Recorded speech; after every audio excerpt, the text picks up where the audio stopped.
આજે એટલે કે 10 ઓગસ્ટ વિશ્વ સિંહ દિવસની શુભ અવસરે સિંહોના ઘર ગણાતા એવા સાસણગીર અને જૂનાગઢના હિસ્ટોરિક સકરબાગ ઝૂ ખાતે ભારે ઉત્સાહ અને ઉમંગ સાથે ઉજવણી કરવામાં આવી હતી। એશિયાઈ સિંહોના સંરક્ષણ અને લોકોમાં વનજીવ પ્રત્યે જાગૃતિ ફેલાવવાના હેતુથી વન વિભાગ, શાળાઓના વિદ્યાર્થીઓ તેમજ સ્થાનિક લોકોના સહિયારા પ્રયાસોથી એક ભવ્ય અને વિશાળ જાગૃતિ રેલીનું આયોજન કરવામાં આવ્યું હતું। રેલીનો પ્રારંભ વન વિભાગના ઉચ્ચ અધિકારીઓ અને સ્થાનિક અગ્રણીઓ દ્વારા લીલી ઝંડી બતાવીને કરવામાં આવ્યું હતું। આ રેલીમાં વિવિધ શાળાઓના વિદ્યાર્થીઓ અને મોટી સંખ્યામાં જોડાયા હતા અને ખૂબ જ ઉત્સાહપૂર્વક ભાગ પણ લીધો હતો। રેલી દરમિયાન નાના મોટા બાળકોએ સિંહોના મુખોટા જે માસ્ક છે તે પહેરીને સમગ્ર વિસ્તારમાં એક ભારે ખાસ આકર્ષણ જમાવ્યું હતું। વિદ્યાર્થીઓએ અને વનકર્મીઓએ હાથમાં ગીરની શાન, એશિયાઈ સિંહ અને સિંહ સંરક્ષણને લગતા વિવિધ સંદેશાઓ ધરાવતા બેનરો તથા પ્લે કાર્ડ સાથે નગરજનોમાં જાગૃતિ ફેલાવવાની સરાહનીય પ્રયાસ કર્યો હતો। આ ઉજવણી પ્રસંગે Sakkarbaug ઝૂના DGO Rajdeepsinh, education officer અગ્નિકુમાર વ્યાસ અને જૂનાગઢની વિદ્યાર્થીની રાઠોડ રિદ્ધિએ વિશ્વ સિંહ દિવસનું મહત્વ સમજાવતા અને વન્યજીવ સંરક્ષણ અંગે પોતાના વિચારો વ્યક્ત કર્યા હતા।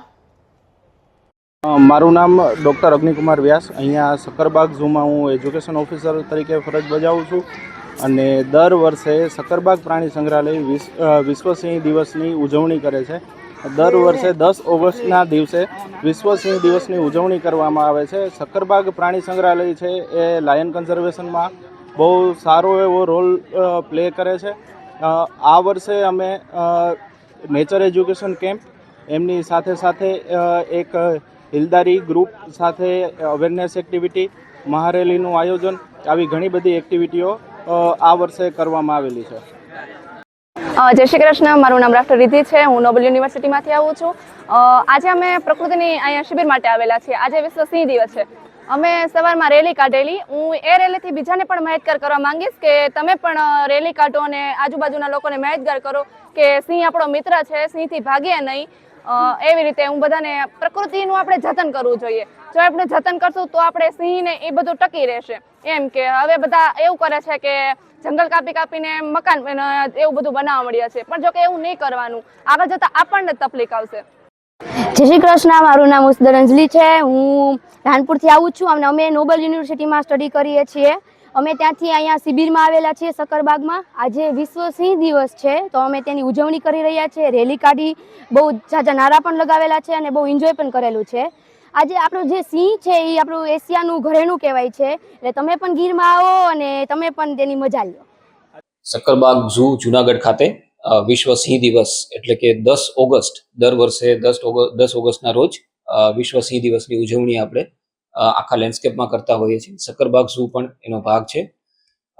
ઇતિહાસની થોડી વાત કરું તો બિગ કેટ્સ ઇનિશિયેટિવ આફ્રિકાના ઝામ્બિયા દેશમાં શરૂ કરવામાં આવેલું હતું અને 2013થી આ વર્લ્ડ લાયન ડેની ઉજવણી કરવામાં આવે છે। સિંહ એટલે કે international union for conservation of nature and natural resources જે સંસ્થા છે એના રેડ લિસ્ટ કેટેગરીમાં આવે છે અને એની વલ્નરેબલ કેટેગરીમાં સિંહને મૂકવામાં આવેલા છે। સિંહની મુખ્યત્વે 2 પ્રજાતિઓ છે। એક આફ્રિકા ખંડના અલગ અલગ દેશોમાં રહે છે, જેને આફ્રિકન લાયન આપણે કહીએ છીએ।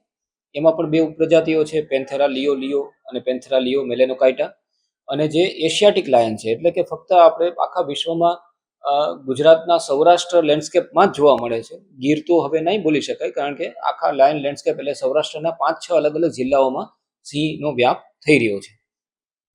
તો જે એશિયાટિક લાયન છે એટલે કે પેન્થેરા લિયો પર્સિકા, આ એની ઉપપ્રજાતિનું શાસ્ત્રીય નામ છે। અને ફક્ત ગીર પૂરતા સિંહ મર્યાદિત નથી, પાણી અભયારણ્ય છે, મિતિયાળા અભયારણ્ય છે અને બરડા અભયારણ્ય છે, જે પોરબંદરની નજીક આવેલું છે। તો ત્યાં પણ સિંહની સંખ્યા સારી એવી જોવા મળે છે। સકરબાગ ઝૂ ખાતે સિંહ સંરક્ષણની વાત કરીએ તો central zoo authority of India એટલે કે CZAI એના દ્વારા માન્યતા પ્રાપ્ત કન્ઝર્વેશન બ્રીડિંગ પ્રોગ્રામ અહીંયા કાર્યરત છે અને એમાં આપણે સિંહનું બ્રીડિંગ પણ કરીએ છીએ। અને સાથે સાથે એક જીન પૂલનો પણ સકરબાગ ભાગ છે। વિશ્વના અલગ અલગ ઘણા બધા ઝૂ અને રાજ્ય જે નેશનલ લેવલ ઉપર અલગ અલગ જે ઝૂ છે ત્યાં પણ આપણે સિંહને એક્સચેન્જમાં ઘણા મોટી સંખ્યામાં મોકલવામાં આવેલા છે। 10 ઓગસ્ટના રોજ સકરબાગ ઝૂ ખાતે ફ્રી એન્ટ્રી છે, પ્રવાસીઓ નિઃશુલ્ક પ્રવેશ કરી શકે છે અને ખાસ કરીને જે સિંહ પ્રેમીઓ છે, જે પ્રકૃતિ પ્રેમીઓ છે, જૂનાગઢ વાસીઓ છે, એમને એક નમ્ર અનુરોધ છે કે સક્કરબાગ ઝૂ ખાતે વાઇલ્ડલાઇફ સુવેનિયર શોપનું એક આપણે લોકાર્પણ કરવામાં આવેલું છે અને ત્યાં ખાસ વિશ્વ સિંહ દિવસના રોજ મુલાકાત લે અને વાઇલ્ડલાઇફ કન્ઝર્વેશનમાં પરોક્ષ રીતે ભાગીદાર બને તેવી આપ સૌને નમ્ર વિનંતી છે. અલગ અલગ ઘણા બધા પ્રોગ્રામો અહીંયા આયોજન કરવામાં આવેલા છે વિશ્વ સિંહ દિવસના, જેમ કે રેલીનું આયોજન છે, નેચર એજ્યુકેશન કેમ્પનું આયોજન છે, અલગ અલગ સર્વેસ પણ અહીંયા કરવામાં આવશે. તો આવા અલગ અલગ જે સ્કૂલ અને કોલેજના વિદ્યાર્થીઓ છે, જે શિક્ષકો છે, જે રિસોર્સ પર્સન્સ છે, એ બધાને પણ સિંહ દિવસમાં અહીંયા કાર્યક્રમોમાં ભાગ લઈ રહ્યા છે. જૂનાગઢના પવિત્ર ગિરનાર પર્વત પર આવતા યાત્રિકો માટે હવે એક નવો ખતરો સામે આવ્યો છે. ગિરનારની પહાડીઓ ઉપર અવારનવાર સિંહોની અવરજવર તો જોવા મળતી જ હોય છે, પરંતુ હવે અહીં મગર પણ જોવા મળતા મુસાફરીઓ અને શ્રદ્ધાળુઓમાં ભારે દહેશતનો માહોલ સર્જાયો છે. ગિરનારના આશરે 400 પગથિયા નજીક એક એવો મગર નજરે પડ્યો હતો કે જે શરૂઆતમાં તો પથ્થર વચ્ચે એવી રીતે ચોટેલો હતો કે તેને કોઈ ઓળખી જ ન શક્યું, પરંતુ જ્યારે મગરે હલનચલન શરૂ કરી અને પગથિયા પરથી જંગલ તરફ સરકવા લાગ્યો ત્યારે જઈને ત્યાં હાજર રહેલા મુસાફરીઓને ખ્યાલ આવ્યો કે તે ખરેખર મગર છે. આ ઘટનાને પગલે ગિરનાર ચડતા યાત્રિકોમાં ભારે ભય અને ચિંતાનો માહોલ જોવા મળી રહ્યો છે. અત્યાર સુધી ગિરનાર પર સિંહ કે દીપડા જેવા વન્યજીવોની હાજરી સાધારણ ગણાતી હતી, પરંતુ આટલી ઊંચાઈ પર મગર દેખાતા હવે લોકોમાં આશ્ચર્ય અને દહેશતમાં મુકાયા છે. આ ઘટના બાદ ગિરનાર પર આવતા લાખો યાત્રિકો સુરક્ષાને લઈને વન વિભાગ અને સ્થાનિક વહીવટીતંત્ર સામે ફરી એકવાર ગંભીર સવાલો ઉઠાવી રહ્યા છે. વિસાવદર તાલુકાના પ્રેમપરા ગામે આજે 10 ઓગસ્ટ એટલે કે વિશ્વ સિંહ દિવસ નિમિત્તે સિંહ સંરક્ષણ અને જાગૃતિ અર્થે વિવિધ કાર્યક્રમોનું આયોજન કરવામાં આવ્યું હતું. પ્રેમપરા સ્થિત લાલ બહાદુર શાસ્ત્રી વિદ્યા મંદિરના જે વિદ્યાર્થીઓ છે તે શિક્ષણગણ અને વિસાવદર ફોરેસ્ટ વિભાગના જે કર્મચારીઓ છે તેણે સંયુક્ત રીતે એક ભવ્ય જાગૃતિ રેલીનું આયોજન કર્યું હતું.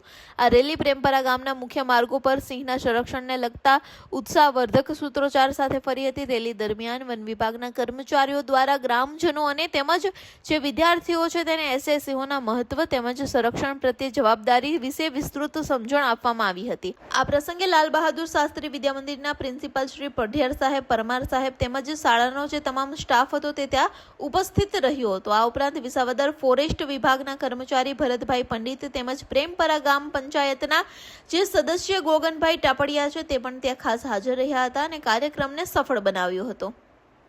આજે અમે પ્રેમપરા શ્રી લાલ બહાદુર હાઈસ્કૂલમાં વિશ્વ સિંહ દિવસ નિમિત્તે આજે અમે એકઠા થઈ અને અત્રેના બાળકો તથા શિક્ષક પણ સાથે રાખી અને વિશ્વ સિંહ દિવસની ઉજવણીના ભાગરૂપે ગામમાં રેલી યોજી અને વિશ્વ સિંહ દિવસની ઉજવણી કરેલ.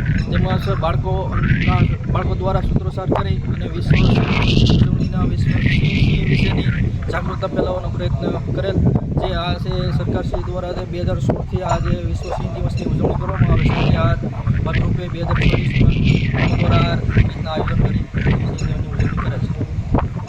જૂનાગઢ ખાતે તારીખ 10 ઓગસ્ટ 2026ના રોજ યોજાયેલી જિલ્લા કક્ષાની SGFI કરાટે સ્પર્ધામાં દીકરીઓએ પોતાનું ખેલકૂદ કૌશલ્ય દાખવ્યું હતું. આ સ્પર્ધાના અંડર 14 વય જૂથના જે 34 થી 38 કિલોગ્રામ વજન કેટેગરીમાં કુમારી શ્રાવ્યા દિવ્ય મંતાણીએ ઉત્કૃષ્ટ પ્રદર્શન કરીને સમગ્ર જે જૂનાગઢ જિલ્લો છે તેમાં પ્રથમ સ્થાન પ્રાપ્ત કર્યું હતું.